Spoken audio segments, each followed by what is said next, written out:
नमस्कार विद्यार्थी मित्रांनो, स्वागत आहे तुमचं आपल्या स्टडी टाइम या यूट्यूब चॅनलमध्ये। आज आपण इयत्ता 8वी सामान्य विज्ञान यामधील प्रकरण 3 बल व दाब याचा स्वाध्याय आणि उत्तरे पाहणार आहोत। चला तर मग सुरू करूया।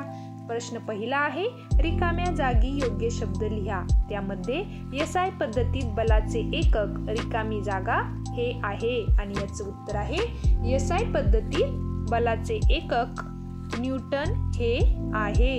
आता पाहूया दुसरी रिकामी जागा, आपल्या शरीरावर हवेचा दाब रिकामी जागा दाबा इतका असतो आणि याचं उत्तर आहे आपल्या शरीरावर हवेचा दाब वातावरणीय दाबा इतका असतो।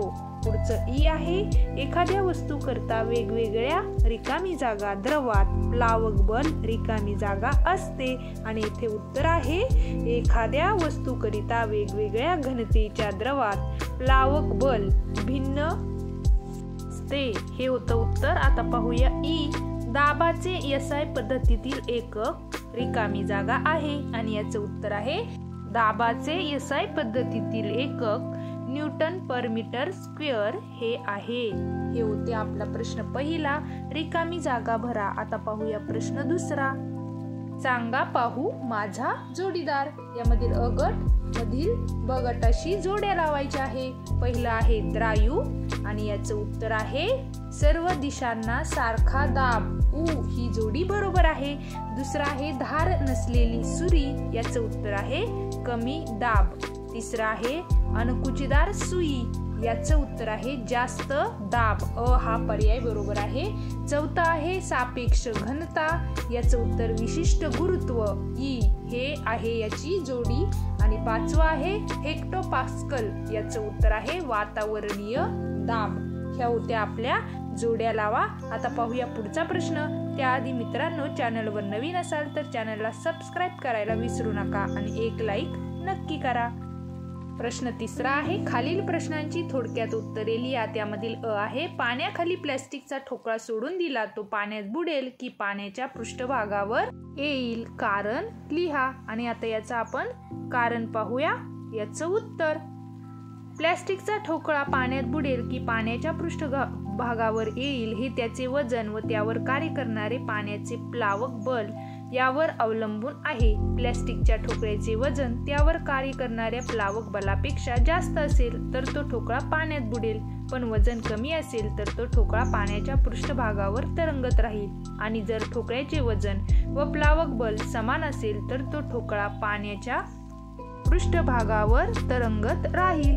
हे होतं याचं उत्तर। आता पाहूया पुढचा प्रश्न, माल वाहून नेणाऱ्या अवजड वाहनांच्या चाकांची संख्या जास्त का असते? आता याचं कारण पाहूया। ठराविक बलामुळे निर्माण होणारा दाब बल लावलेल्या पृष्ठभागाच्या क्षेत्रफळावर अवलंबून असतो। क्षेत्रफळ जेवढे जास्त तेवढा दाब कमी असतो। अवजड वाहनांच्या चाकांची संख्या जास्त ठेवल्याने रस्त्याच्या संपर्कात येणारे चाकांच्या भागांचे क्षेत्रफळ वाढते, परिणामी दाब कमी होतो व टायर फुटत नाही। आता पाहूया पुढचा प्रश्न, आपल्या डोक्यावर सुमारे किती हवेचा भार असतो तो आपल्याला का जाणवत नाही? याचं उत्तर पाहूया। आपल्या डोक्यावर हवेचा 10 घन मिलीबार इतका दाब असतो। आपल्या शरीरातील पोकळ्यांमध्ये हवा असते आणि रक्तवाहिन्यांमध्ये रक्त असते।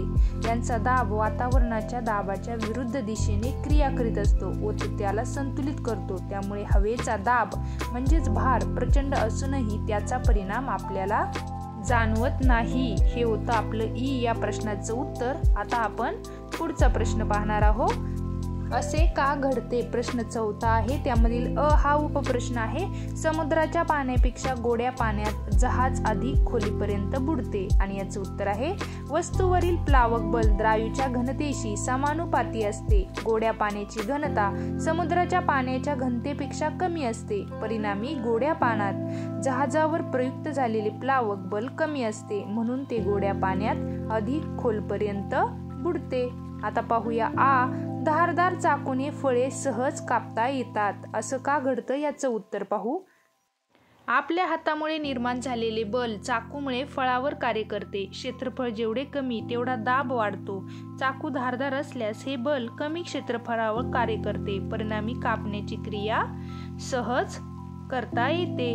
आता आपण यामधील पुढचा ई हा उपप्रश्न पाहणार आहोत. धरणाची भिंत तळाशी रुंद असते आणि याचं उत्तर पाहू. द्रवाचा दाब द्रवातील खोलीनुसार वाढत जातो, त्यामुळे धरणातील पाण्याचा दाब वरच्या पेक्षा तळाशी खूपच जास्त असतो. या प्रचंड दाबामुळे धरणाच्या भिंतीला तडे जाऊ नयेत अथवा ती पडू नये यासाठी ती वरच्या पेक्षा तळाशी अधिक रुंद व अधिक मजबूत बनवलेली असते. पुढचा ई हा प्रश्न आहे. थांबलेल्या बसने अचानक वेग घेतल्यास प्रवासी मागच्या दिशेला फेकले जातात आणि याचं उत्तर आहे. विरामावस्थेतील बसमध्ये प्रवासी उभे असताना बस एकदम चालू झाल्यास त्यांच्या पायांना ते बसशी निगडीत असल्याने बसची गती प्राप्त होते, पण त्यांच्या शरीराचा वरचा भाग मात्र जडत्वामुळे पूर्वीच्या विरामावस्थेत राहतो, त्यामुळे प्रवासी मागच्या दिशेने फेकले जातात. हे होतं याचं कारण. आता आपण पुढचा प्रश्न पाहणार आहोत. त्याआधी मित्रांनो, चॅनलला सबस्क्राईब करायला विसरू नका आणि एक लाईक नक्की करा. प्रश्न 5वा आहे. खालील सारणी पूर्ण करा. यामध्ये आपल्याला वस्तुमान, आकारमान आणि घनता दिलेले आहे. इथं वस्तुमान दिलेलं आहे 350, आकारमान 175 आणि आपल्याला घनता काढायची आहे. तर आपण हे सूत्र वापरायचं आहे. अशा प्रकारे आपल्याला घनतामध्ये 2 हे उत्तर मिळेल. वस्तुमान भागिले आकारमान हे सूत्र वापरून याचं उत्तर येईल 2. आणि आपल्याला इथे आकारमान 190 दिले आहे आणि घनता 4 दिलेली आहे. त्याच्यावरून आपल्याला वस्तुमान काढायचं आहे आणि त्याचं उत्तर आपल्याला 760 मिळेल. आता पाहूया पुढची सारणी. आता आपल्याला ही सारणी दिलेली आहे. यामध्ये आपल्याला धातूची घनता आणि सापेक्ष घनता हे 2 कॉलम आपल्याला काढायचे आहे. त्यासाठी आधी आपण सापेक्ष घनता याची सूत्र वापरायचे आहे आणि हे वापरून आपल्याला सापेक्ष घनता 5 दिलेली आहे. त्यावरून आपल्याला धातूची घनता काढायची आहे, म्हणून याचं उत्तर येईल 5 गुणिले 10चा घन हे याचं उत्तर येईल. आणि दुसरं आपल्याला सापेक्ष घनता काढायची आहे. यामध्ये आपल्याला या सूत्राच्या ठिकाणी सर्व किमती ठेवून त्याचं उत्तर येईल आपल्याला 8.5 हे सापेक्ष घनतेचं उत्तर येईल. हे अशा प्रकारे ही सारणी आपण पूर्ण करायची आहे. आता ही पुढची सारणी पाहूया. यामध्ये आपल्याला वजन काढायचं आहे आणि एके ठिकाणी आपल्याला दाब काढायचा आहे. तर त्याचं आपण सूत्र पाहूया. येथे आपल्याला दाब दिलेला आहे आणि क्षेत्रफळ दिलेलं आहे. त्यावरून आपल्याला वजन काढायचं आहे आणि याचं वजन येईल 800. म्हणून आपल्याला इथे वजन या कॉलममध्ये 800 हे उत्तर येईल. आणि आता आपण पुढचं पाहूया दाब. यामध्ये आपल्याला वजन दिलेलं आहे 1500 आणि क्षेत्रफळ दिलेलं आहे 500. मग याचं उत्तर येईल 3. आपल्याला दाब मिळेल 3. आता आपण पाहूया प्रश्न 6वा आहे. एका धातूची घनता 10.8 गुणिले 10चा घन किलोग्रॅम पर मीटर घन आहे, तर धातूची सापेक्ष घनता काढा. आणि उत्तर दिलेलं आहे आपल्याला 10.8. आता याची आपण सापेक्ष घनता हे सूत्र वापरायचं आहे आणि ह्या सूत्रामध्ये आपल्याला दिलेल्या किमती टाकून याचा अशा प्रकारे उत्तर आपण मिळवायचं आहे. हा होता आपला 6वा प्रश्न. आता आपण पुढचा प्रश्न पाहूया 7वा. एका वस्तूचे आकारमान 20 सेंटीमीटर घन आणि वस्तुमान 50 ग्रॅम आहे. पाण्याची घनता 1 ग्रॅम पर सेंटीमीटर ऋण घन, तर ती वस्तू पाण्यावर तरंगेल की बुडेल. आता याचं आपण उत्तर कसं काढायचं ते पाहू.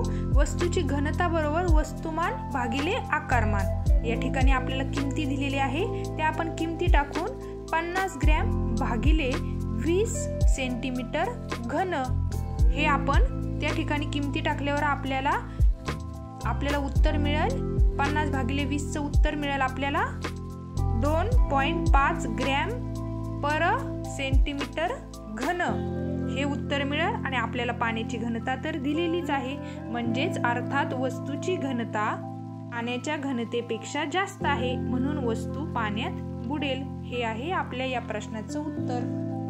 आता प्रश्न 8वा शेवटचा पाहूया.